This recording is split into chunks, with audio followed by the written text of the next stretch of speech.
Hello guys, may appointment pala yung anak ko. Buhay nanay, minsan mahirap. Kahit di kaya, kinakaya para sa kanila. May appointment pala si Kuya Lance sa Health Center Well Baby Clinic.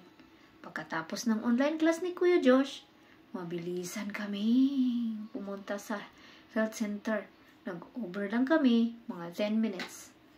Nandiyan na kami sa health center kasi 1 o'clock yung appointment. Pagkatapos na nag-request si Kuya Josh na magpunta daw kami sa McDonald's. Ayan, doon. Alam niya ang yung location kung saan kami. Straight then, pa left side. Pagkatapos kung pinalaro ko sila doon sa McDonald's.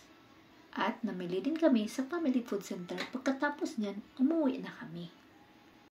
Pagdating doon, ayaw naman nilang mag-order.